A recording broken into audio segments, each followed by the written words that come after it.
Question number 53. The bob of a pendulum at rest is given a sharp hit to impart a horizontal velocity of under root of 10 gl, where L is the length of pendulum. देखो, जो Bob है ना वो initially क्या है, rest condition पे है. उसे हमने कितनी वेलोसिटी दी, under root of 10 gl. Okay. Find the tension in the string when the string is horizontal. जब स्ट्रिंग हॉरिजॉन्टल होगा तो हमें टेंशन फाइंड करना है. बी पार्ट है the bob is at its highest point, and C part is the string makes an angle 60 degree with upward vertical. तीन cases दे रखे हैं और तीनों केसेस में हमें क्या करना है, we have to find tension in the string. सबसे पहले मैं आपको ये सिचुएशन दिखाता हूं कि है क्या. देखो, suppose this is a string of length L. ये क्या है, ये सर्कुलर पाथ दिखा रहा हूं मैं. This is the circular path जिसका रेडियस क्या होगा, आर के इक्वल. और इसे हमने एक हॉरिजॉन्टल वेलोसिटी दे दिया, कितना, under root of 10 G L. अब पहला केस क्या है, पहला केस है कि जब ये हॉरिजॉन्टल हो जाएगा तो हमें क्या करना है, we have to find tension in the string, A part. तो ए पार्ट में स्ट्रिंग बिकम्स हॉरिजॉन्टल. ओके. मतलब बॉब का जो पोजीशन होगा ये यहाँ पे आ जाएगा. This is the position of bob. Okay. जब बॉब यहाँ पे आएगा तो इसकी कुछ वेलोसिटी होगी. तो लेट अस से कि this velocity is equal to v. Correct. इसकी वेलोसिटी कितनी है, v के इक्वल. अब मैं क्या करूंगा, v फाइंड करने के लिए मैकेनिकल एनर्जी हम लोग कंजर्व कर देंगे. ओके. तो लेट अस से कि यही रेफरेंस है. आप रेफरेंस कहीं भी अज्यूम कर सकते हो, आप चाहो तो यहां भी रेफरेंस अज्यूम कर सकते हो. This is the reference. इसको मैं रेफरेंस पोटेंशियल एनर्जी 0 मान लेता हूँ. अब मैं सब कुछ लिखूंगा नहीं, मैं यहाँ पे आपको बता देता हूँ कि जो बॉब है उस पर ग्रेविटी लग रहा है और टेंशन लग रहा है. टेंशन का वर्क डन 0 होगा, जो भी वर्क होगा वो ग्रेविटी का होगा. तो यदि मैं ब्लॉक या फिर bob plus earth as a system ले लूँ तो mechanical energy will be conserve. जो मैंने बोला आप चाहो तो लिख भी सकते हो. Okay. So we can conserve energy of bob plus earth as a system. So mechanical energy initial is equal to mechanical energy final. Correct. This implies kinetic energy initial plus potential energy initial is equal to kinetic energy final plus potential energy final. Correct. What is initial kinetic energy? Initial kinetic energy कितनी हो जाएगी यहाँ पे, देखो, half M U square. Okay. Initial potential energy क्या होगा, तो देखो this is the reference level. Correct. तो क्योंकि इनिशियली जो बॉब है, देखो ये मैं लिख देता हूँ आई. आई मतलब इनिशियल, एफ मतलब फाइनल. इनिशियली जो बॉब अपने लोएस्ट पोजीशन पे होगा तो यहाँ पे ग्रेविटेशनल पोटेंशियल एनर्जी क्या होगा, माइनस एम जी एल. तो initial kinetic energy is half M U square. U की वैल्यू लास्ट में रख लेंगे. ग्रेविटेशनल पोटेंशियल एनर्जी क्या होगा, माइनस एम जी एल. माइनस क्यों लिखा, क्योंकि जो बॉब है वो रेफरेंस के नीचे है. करेक्ट.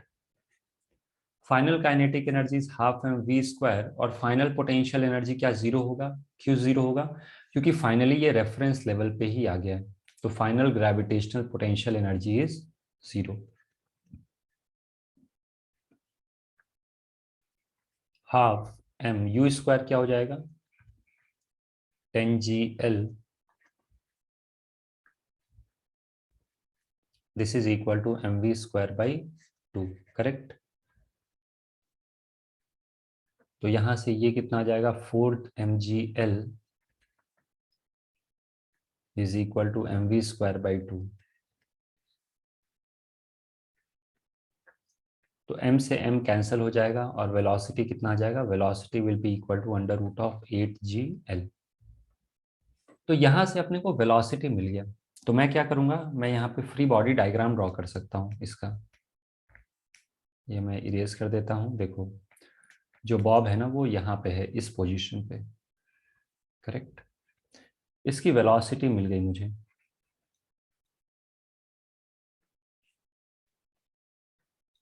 तो क्या मैं बोल सकता हूं कि इसके पास एक सेंट्रीपिटल एक्सेलरेशन होगा ऐसा, AC will be equal to V square by R, R की वैल्यू क्या हो जाएगी, एल के equal. So this is 8GL upon L, correct.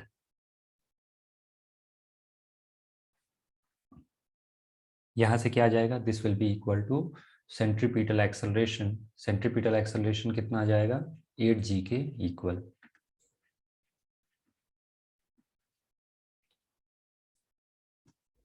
Okay, तो दिस इज सेंट्रीपिटल एक्सेलरेशन। अब हम लोग ड्रॉ करेंगे free body diagram. So this is the bob. String क्या करेगा, स्ट्रिंग एक टेंशन टी ऐसे लगाएगा, नीचे की तरफ क्या होगा, mg, करेक्ट। अगर जो मैं एक्सेलरेशन ड्रॉ करूं तो देखो सेंट्रीपिटल एक्सेलरेशन मुझे पता है कितना है, 8G।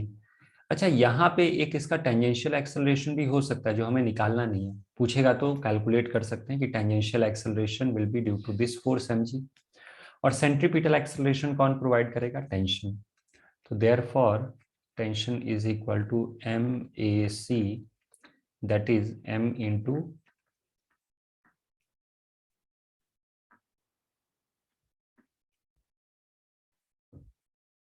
समझ में आ गया। तो ये हो गया पहला पार्ट। बाकी भी पार्ट को हमें ऐसे ही सॉल्व करना है, पार्ट बी और पार्ट सी को।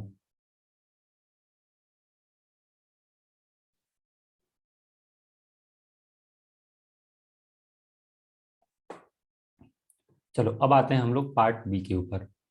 पार्ट बी कहाँ है, ये देखो, the bob is at its highest point, मतलब हमें क्या करना है, we have to find tension when the bob is at its highest point. This is B, और जो बॉब है वो कहाँ पहुंच गया, फाइनली बॉब आ गया यहाँ पे।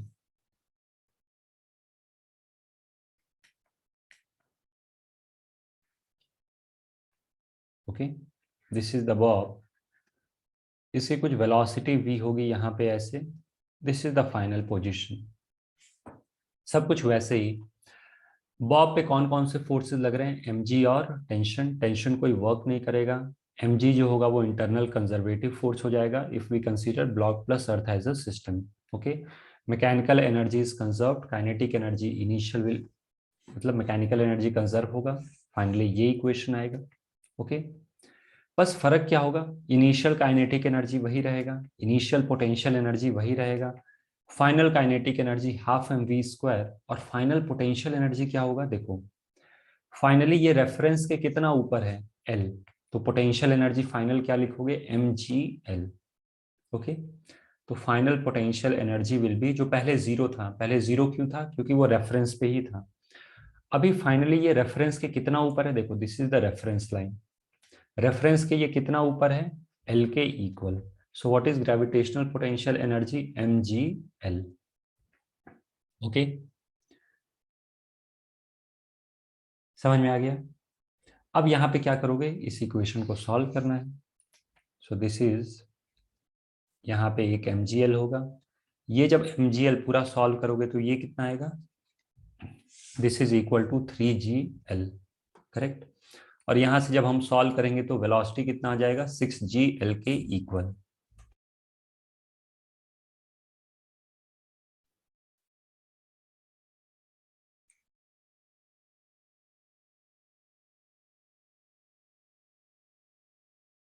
ओके, अब हम लोग आते हैं यहाँ पे, बॉब का पोजीशन क्या है, बॉब का पोजीशन यहाँ पे है, इसके पास कुछ वेलोसिटी है v, और इसके पास है सेंट्रीपिटल एक्सेलरेशन, इस बार सेंटर में, सेंटर की तरफ मतलब नीचे, सेंट्रीपिटल एक्सेलरेशन क्या जाएगा, ये आ गया सेंट्रीपिटल एक्सेलरेशन, करेक्ट। अब आप फ्री बॉडी डायग्राम ड्रॉ करोगे इसका। तो जब आप फ्री बॉडी डायग्राम ड्रॉ करोगे तो ध्यान से देखना, टेंशन भी नीचे लगेगा। ओके, देखो नीचे की तरफ mg लगेगा और नीचे की तरफ टेंशन लगेगा क्योंकि स्ट्रिंग वर्टिकल है। सो this is t plus mg। यहाँ पे कोई टेंजेंशियल एक्सेलरेशन नहीं होगा, और सेंट्रीपिटल एक्सेलरेशन हमें पता है, this is equal to 6g। तो अब मैं क्या करूंगा, F is equal to M में अप्लाई करूंगा. What is net force? Net force is T plus M G. This is equal to mass into centripetal acceleration. This is equal to mass into 6g. तो ये हो गया 6mg. Solve करोगे तो tension कितना आ जाएगा? Tension is equal to 5mg. So this is the tension in string when string becomes vertical. अब आते हैं पार्ट सी पे. पार्ट सी में क्या बोल रहा है? String makes an angle 60 degree with vertical, और वो भी वर्टिकल के साथ दो दो ऑप्शन होंगे, लेकिन अपवर्ड वर्टिकल. देखो एक वर्ड यूज किया है, वर्टिकल अपवर्ड. मतलब 60 डिग्री जो अपवर्ड वर्टिकल होगा उससे मेजर करना है. मतलब what is the final position? देखो कुछ ऐसा होगा.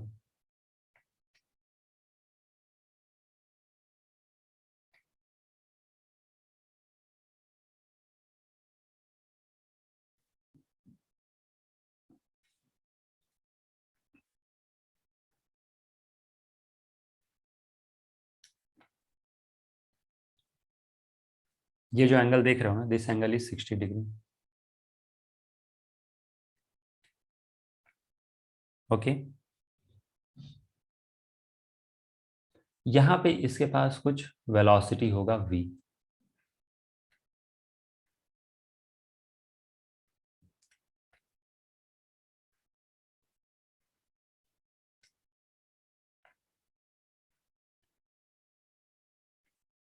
This is velocity v. Correct. फिर से इस v को फाइंड करने के लिए हम लोग क्या करेंगे? मैकेनिकल एनर्जी कंजर्व करेंगे.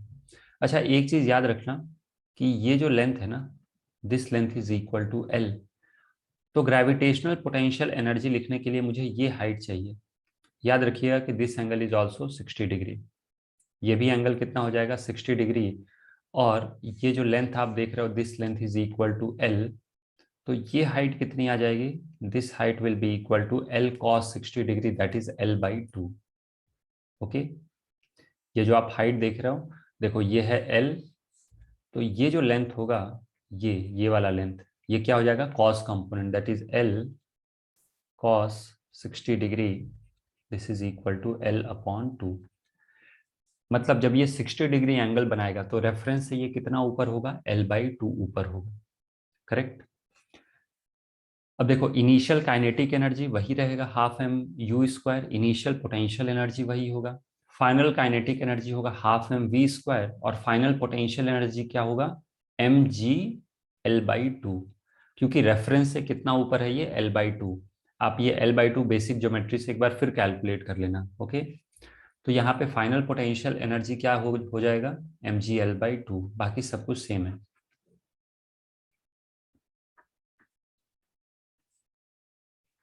ओके.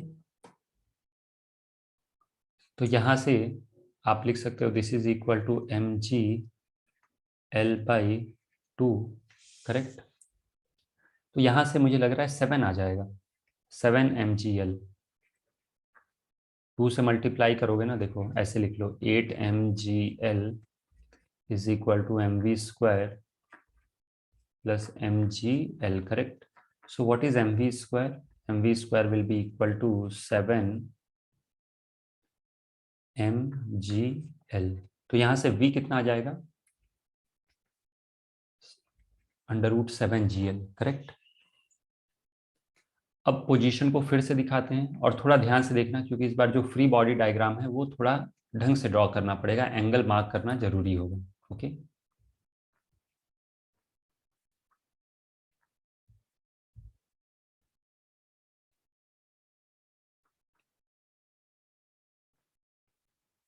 हमें ये याद रखना है कि ये जो दोनों एंगल आप देख रहे हो ना, मैं दोबारा मार्क कर देता हूँ. This angle is also 60 degree. और ये एंगल देख रहे हो, दिस इज ऑल्सो 60 डिग्री. यहाँ पे इसकी जो वेलोसिटी है वो v के इक्वल है. करेक्ट. तो क्या मैं बोल सकता हूँ कि इसका जो सेंट्रीपिटल एक्सेलरेशन होगा, ओके, वो इस तरफ होगा ऐसे. This is the centripetal acceleration, centre की तरफ. सेंट्रीपिटल एक्सेलरेशन क्या हो जाएगा? v² बाई r, और ये आ जाएगा 7g. ओके. अब हम लोग ड्रॉ करेंगे फ्री बॉडी डायग्राम।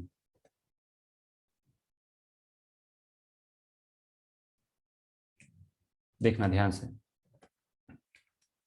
अगर जो मैं फ्री बॉडी डायग्राम ड्रॉ करके दिखाऊं तो फोर्सेस कैसे लगेंगे? वर्टिकली डाउनवर्ड डायरेक्शन में लगेगा mg, और यहां से क्या लगेगा? यहां से लगेगा टेंशन T। ये एंगल याद रखना है अपने को कि this angle is equal to 60 degree. Okay, अब mg के हम लोग दो कंपोनेंट लेंगे। मैं यहां पे मार्क करता हूं, देखो।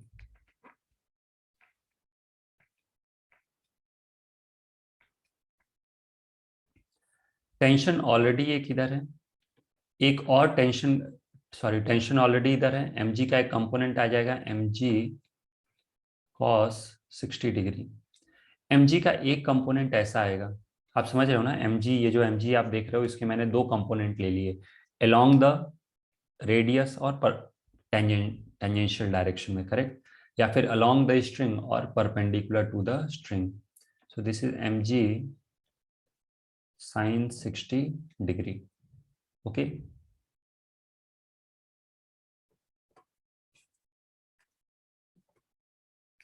तो अगर जो मैं ये वैल्यूज लिख दूं तो ये कितना आ जाएगा?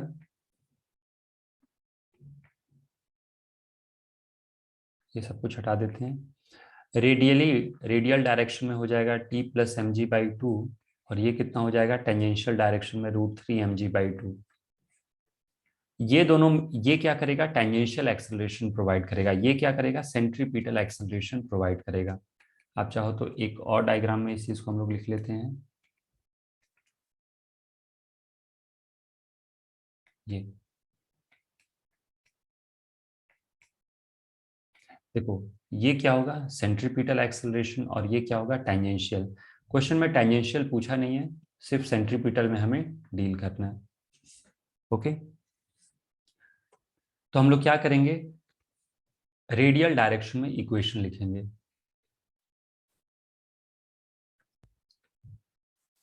रेडियल डायरेक्शन में फोर्स कितना है? T plus mg/2। This is MAC, that is M into 7g, that is 7 mg, correct?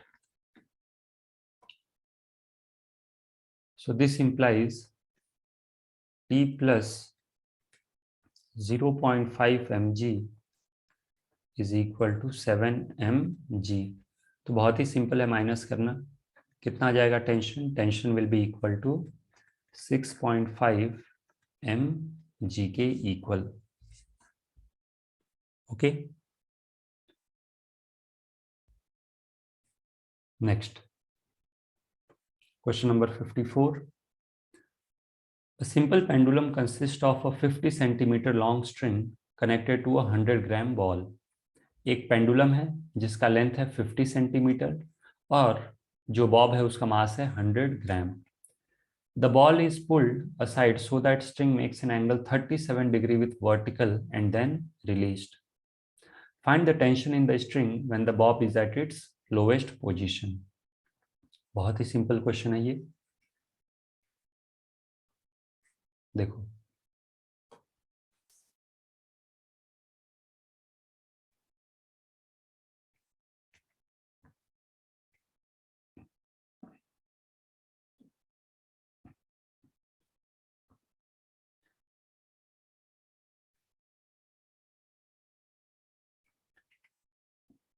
This angle is 37 degree.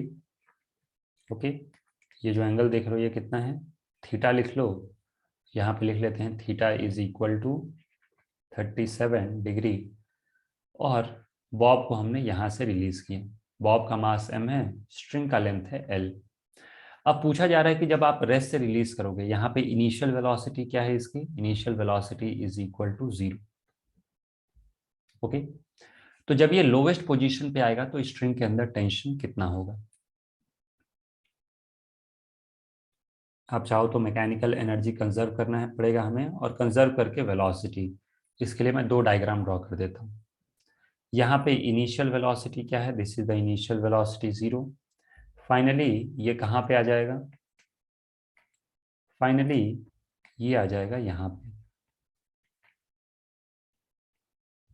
Okay, यहां पे जब ये आएगा तो इसके पास कुछ वेलोसिटी होगा v के इक्वल, करेक्ट। अब आपके ऊपर है कि आप कहाँ पे रेफरेंस अज्यूम करना चाहते हो। ओके, आप रेफरेंस चाहो तो यहां अज्यूम कर लो, this is reference potential energy 0।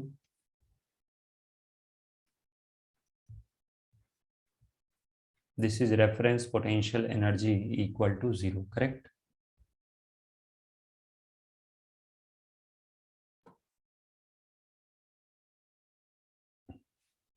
अब मुझे क्या करना है, मैकेनिकल एनर्जी कंजर्व करनी है। आप ये हाइट निकाल लो सबसे पहले, ये कितना होगा। यदि ये लेंथ L है, ये भी एंगल क्या होगा, theta. So this height will B, क्या मैं लिख सकता हूँ, L cos थीटा के इक्वल हो जाएगा। Okay, so this is L cos theta. Okay, calculate कर लें क्या हम लोग L cos theta. L cos 37 degree, cos 37 degree कितना होता है, 4/5। सो दिस इज 4L/5। इसका मतलब ये रेफरेंस से कितना नीचे है, रेफरेंस से 4L/5 नीचे है। Okay,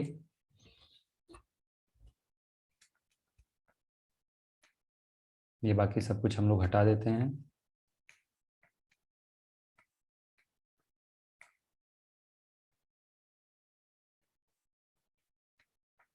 this is 4L/5 below reference. ये जो आप देख रहे हो ना, ये रेफरेंस से कितना नीचे है, 4L/5। अच्छा, ये जो आप देख रहे हो ये रेफरेंस से कितना नीचे होगा, this is equal to L। आप सब कुछ लिख लेना कि forces acting on the bob are gravitational force and tension force. Tension force की वजह से वर्क डन होगा 0। So if we consider bob plus earth as a system, then mechanical energy will be conserved. Okay, so we can say mechanical energy initial is equal to mechanical energy final. Kinetic energy initial plus potential energy initial is equal to kinetic energy final plus potential energy final. Okay, देखो initially तो Bob rest पे है, तो initial kinetic energy 0। Initial potential energy देखो reference के नीचे है, ये जो आप देख रहे हो ना, this is below reference line, तो माइनस हो जाएगा, नहीं, -mgh, -mg into 4L/5। Final kinetic energy क्या होगा, half mv²। Final potential energy क्या होगा, फिर से ये नेगेटिव होगा, क्यों, क्योंकि ये रेफरेंस के नीचे है। Okay, so this implies, mgl को इधर लेके आ जाओ, ये है 4/5 mgl नेगेटिव में, और ये जब लेफ्ट में आएगा तो पॉजिटिव बन जाएगा। So this is equal to mgl/5, this is equal to half mv²। m से m कैंसिल होगा, v² is equal to 2gl/5। Okay, this implies v is equal to under root of 2gl/5, correct. ये पूरी value substitute करने की जरूरत नहीं है। अब ध्यान से देखना, जब ये लोएस्ट पोजीशन पे पहुंचेगा,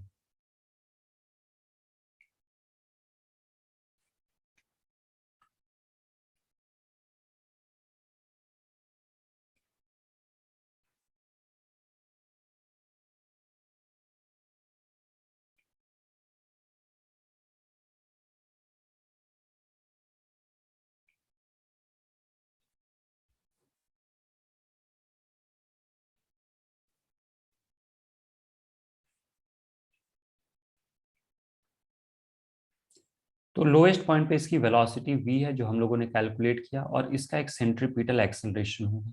okay, what is centripetal acceleration, this will be equal to v²/r। v² already हम लोगों ने कैलकुलेट कर लिया है, this is 2gl/5। So this is 2gl/5 whole divided by L. तो सेंट्रीपिटल एक्सेलरेशन क्या आ जाएगा 2g/5। अब यदि मैं फ्री बॉडी डायग्राम ड्रॉ करके इसका दिखाऊं बॉब का, तो नीचे क्या लगेगा, नीचे की तरफ लगेगा mg, ऊपर की तरफ क्या है, ऊपर की तरफ है टेंशन, एक्सेलरेशन है इसका ऊपर की तरफ AC के equal. Okay, so this is free body diagram of the bob. Okay, तो हम लोग क्या लिखेंगे, इक्वेशन लिखेंगे T minus mg is equal to MAC, that is m into 2g/5, that is 2mg/5। Okay,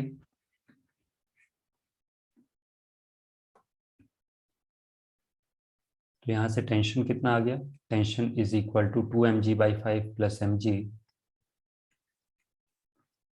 ये हो जाएगा 7mg/5।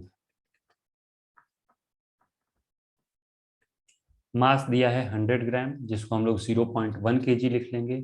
और क्वेश्चन में देख लेते हैं कि जी की वैल्यू क्या दी है। जी की वैल्यू ऐसा नहीं दिया है कि 10 लेना है, तो आपको पूरा प्रॉपर 9.8 लेके सॉल्व करना पड़ेगा। So this is 7 into 0.1 into 9.8/5 newton. Okay,